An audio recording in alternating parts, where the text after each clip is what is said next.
Let's take a look at how the BJP did damage control on statue politics today after the tit-for-tat attacks.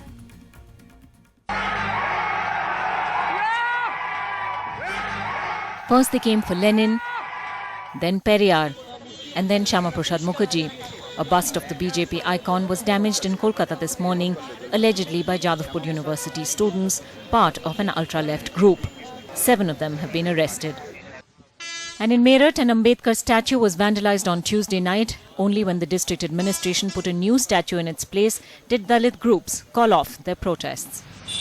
Realizing that the Periyar row in particular could massively backfire on them politically, the BJP got into damage control mode quickly. Prime Minister spoke to Home Minister Rajnath Singh, warning of stern action against those indulging in vandalism.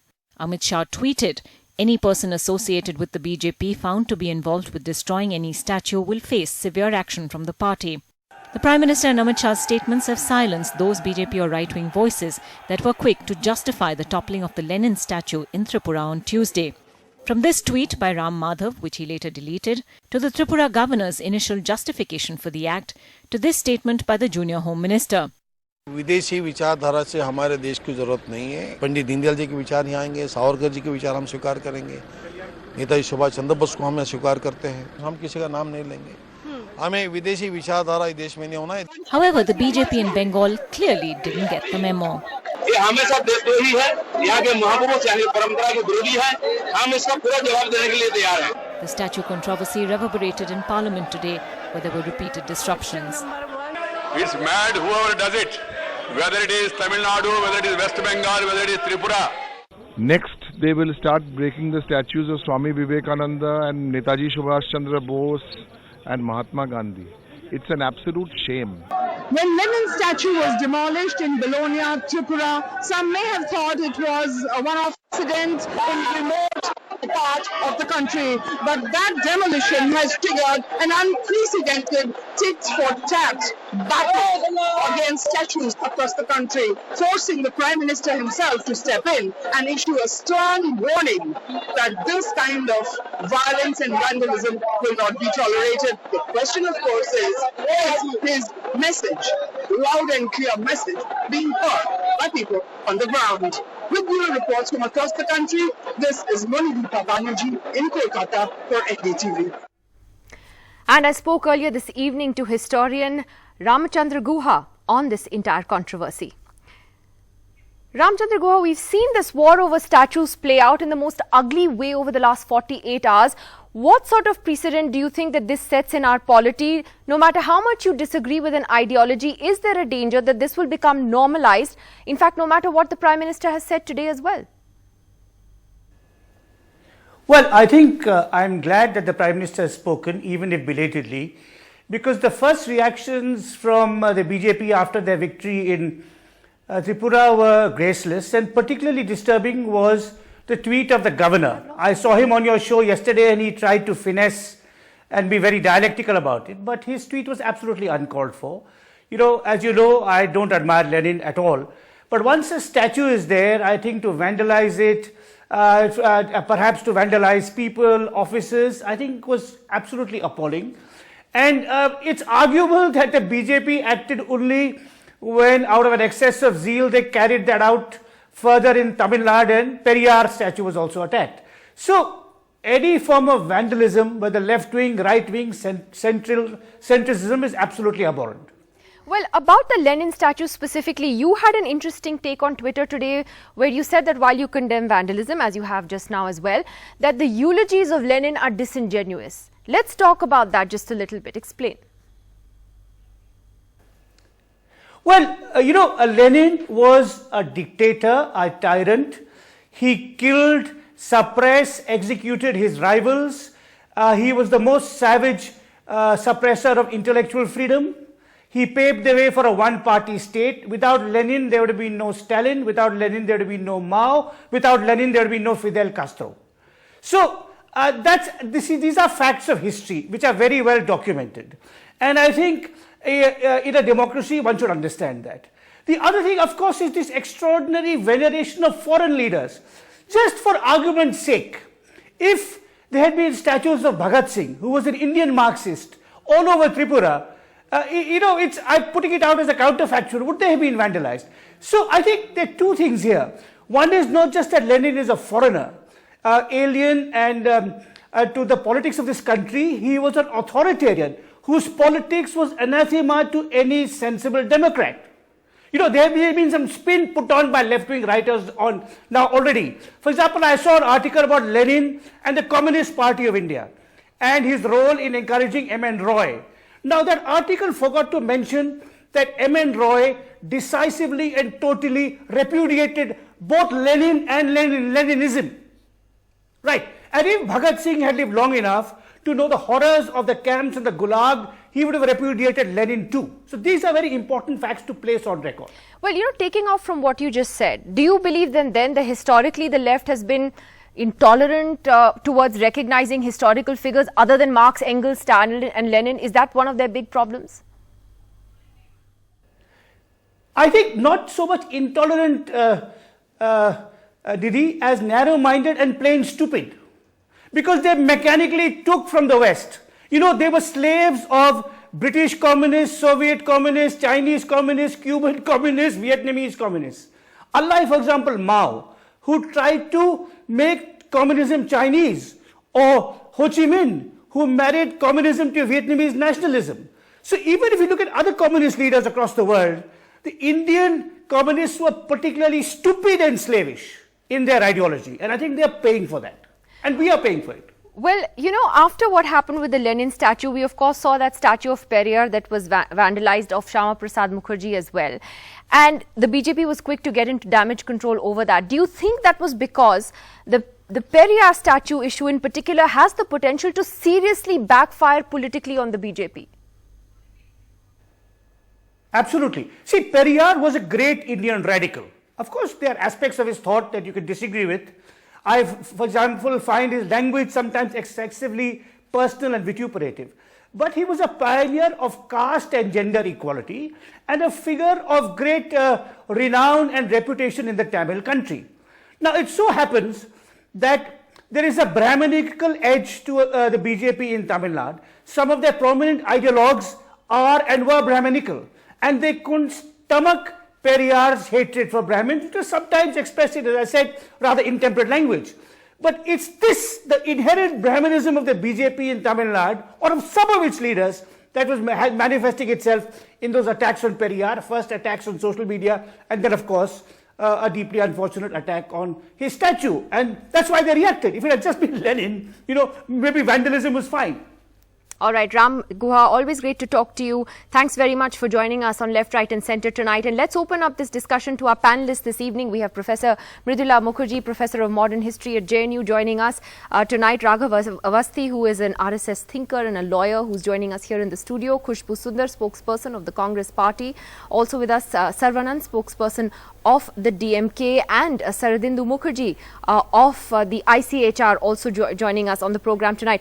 Mr. Mukherjee, let me take this to you first actually. Do you broadly agree with what Ram Guha was saying there, on the issue of ideology? I'm coming to the statues bit, which is a separate issue. But do you believe he was on point in his criticism of the left and the way, they have treated certain figures as heroes, and therefore perhaps would not have evoked an entirely sympathetic reaction even to the statue being toppled over? Yeah, I have a take on this. I won't go by who says what on left and right, Left and right has different connotations in Indian politics. Okay, hello. Can you hear me? Go ahead, sir, we can. Can you hear me? Yeah. You see, I don't go by what one says about the left and right, about the international politics. Left in India has always been against the national interest. They never participated in national movement. They called names of the big national leaders of India, Gandhi, Bose and all. They opposed the Quit India movement. And they supported the demand of partition. So now Lenin, maybe at one time he was a great man for Russia, but he doesn't mean a thing for India, The point is that, you see, this kind of vandalism, whether belongs to this group or that group, this is very shameful. This shouldn't happen. If one has to fight, if one has to expose somebody ideologically, that should be done ideologically. You see, again, the point is why Tripura, out of all places, the left front is in power, and why they had put up a statue of Lenin. I mean, they should have put up a statue of some local icon, some Indian freedom fighter, but they didn't do it, So that is one level. If they have done something greatly wrong, I mean, Lenin doesn't fit into Tripura's landscape, Tripura's history. Lenin had not come to India. Lenin has nothing to do with Tripura or India's social, religious or cultural movement. So that was a wrong thing to do, absurd thing to do. Now what was done, that is, I don't condone that. You see, but one thing, interesting, our historians, our social scientists, our politicians have always glorified, justified, rationalized destruction of Hindu temples over the centuries. You see, Pandit Nehru called Babar what a Renaissance prince, man of culture. After Babar was an invader. So this is how the mindset of a generation of Indians had been shaped. Okay, so Mridula Mookerjee, is that what it is? Well, this was a reaction to that, but Mr. my take is that this is... To Mridula Mookerjee, let's talk, there are two things here. I think Mr. Mookerjee is condemning the vandalism, calling it a shameful act. No one, I think, now clearly supports that. But some of the other ideological questions this entire issue has raised. Do you want to take on what he said about a certain mindset that has dominated the discourse over the decades? I'd first like to take on what Ram Guha has said, because I disagree with him completely on the issue of whether the statue was of an Indian or of a foreigner. And if it was an Indian Marxist icon, it would have been all right. Imagine a situation in the United States where Martin Luther King, deeply inspired by Gandhi, whole civil rights movement based on that, and they set up a statue of Gandhi, and then years later somebody comes around and says, who is this foreigner? Why don't we have some local black icon, and let's remove this statue? Do you think that's a very sensible and a human and a civilized thing to do? So you think the issue is not whether Lenin is a tyrant or not. The issue, we can debate that. I am no admirer of Lenin, except that he was a revolutionary and he did make the Russian revolution.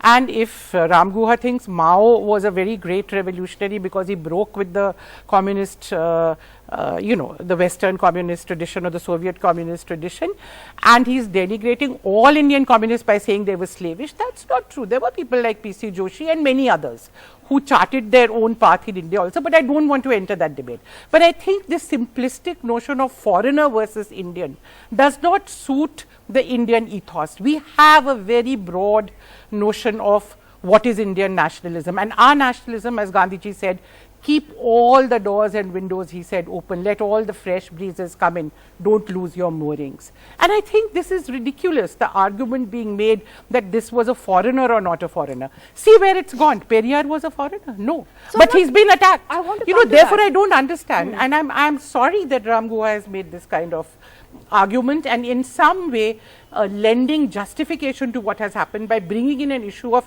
whether Lenin was a tyrant or not a tyrant. The issue that we are discussing is not that. I can then have a debate on Ambedkar or Periyar. Somebody else can say, I think a Brahminical organization can get up and say Periyar was a anti-Brahmin. That's not the issue. We are talking of what is to be the culture of our politics. And we are saying that this is not the way we dealt with even the statues of the British after India became independent.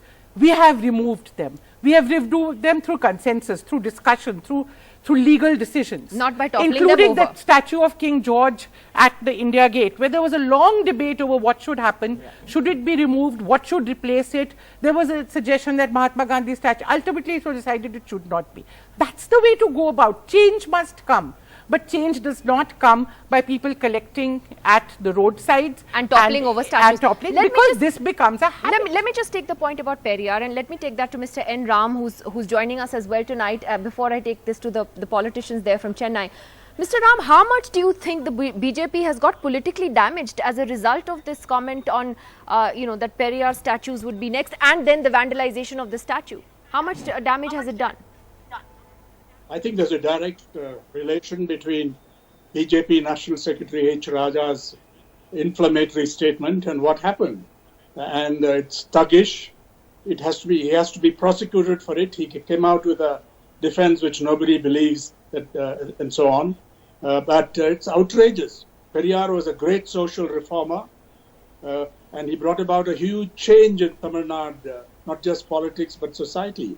And BJP has been deeply damaged in Tamil Nadu. Not that it had very much, but now I think it will be seen as fanatical, intolerant, and anti-Tamil, an anti-social reform, because this idiotic statement made virtually provoking people to go to vandalize Periyar statue and other statues. I think it's outrageous. And I don't agree with Ram Guha either. I think the lady who spoke, I fully agree with her about, you can't make that kind of distinction. It is vandalism, pure and simple. And the BJP after Tripura started the whole game. And they will be tit for tat. This is communal hate. This is intolerance. This is against the constitution, the law of the land. And we have to take the blame where it belongs, to the toxic idea of Hindu Rashtra ideology. And there are other toxic movements and ideologies as well. But Raghav Avasthi of the RSS has been smiling throughout what you said, but why?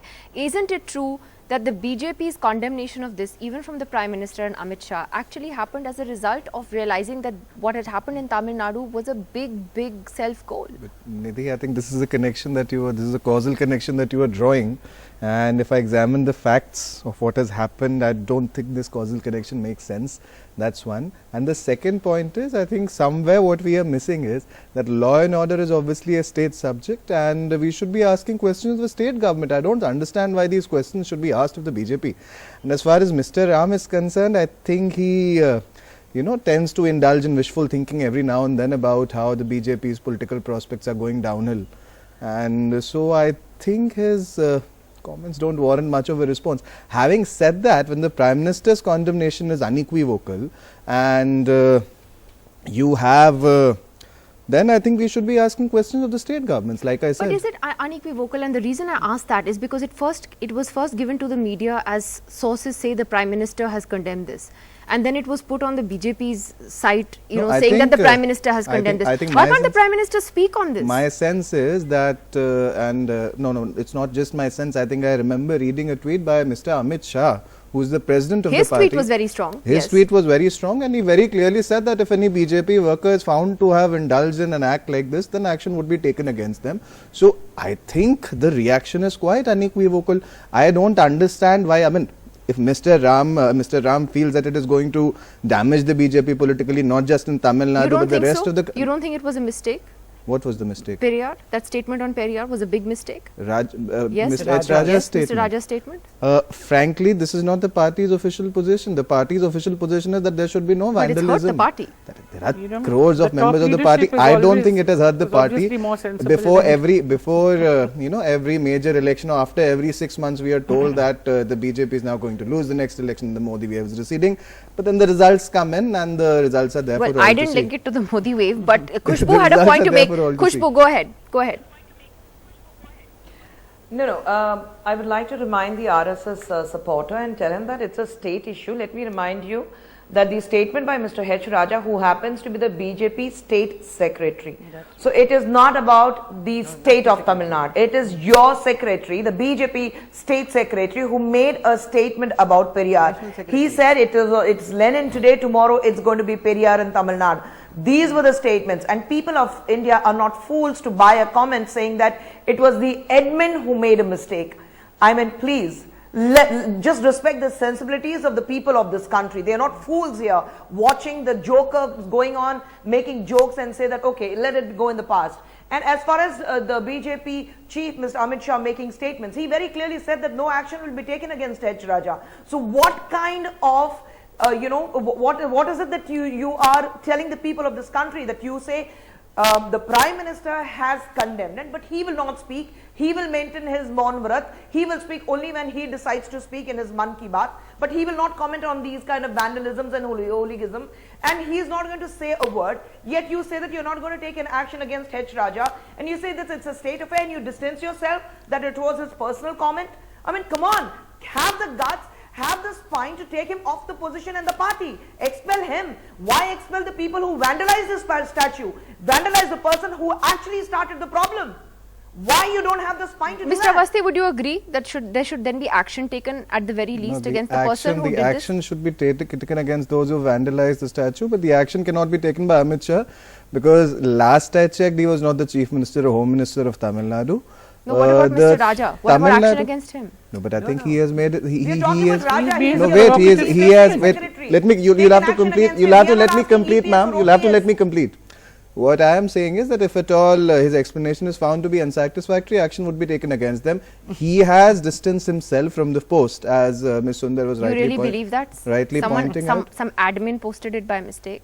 I am pretty sure that his explanation is correct, and if his explanation were incorrect, action would definitely have been taken against him. You're a man of good faith, I have to say. Let me take this to Mr. Saravanan of the DMK. Mr. Saravanan, is this issue over in Tamil Nadu, or is this actually something you think that is really going to blow up politically? See, the Talibanization of the entire country, the process has been started successfully in Tripura by the BJP, and they have tested it here in Tamil Nadu. The cause and effect. The cause was the tweet by Mr. H. Raja, and the effect was the vandalization not less than in 24 hours. This is what has happened, and now the people here are so outraged. Our party has taken it, and our leader Mr. M.K. Stalin has demanded the arrest of Mr. H. Raja, and he has also demanded that he has to be detained under the Gundas Act, preventive detention, so that he will not indulge in such things in a short span of time, because this is not the first time he has delved into hate speech. This is not the first time he has that's true. spoken ill about the opponents, spoken badly about the opponents, and this is not going to be the last time. And the most worrisome aspect here is this: the state government is reluctant to take action against Mr. H. Raja. Nobody buys his explanation. If that is the admin, point out the admin, because an offence has been committed. Offence under section 153A IPC. He is promoting enmity between two classes of people. It has been committed. Take action. If it is not him, then it is admin. If he is expressing regret, can it absolve him of criminal liability? He has to be prosecuted, and unless a case or he is going to be prosecuted, the protests here in Tamil Nadu are going to continue.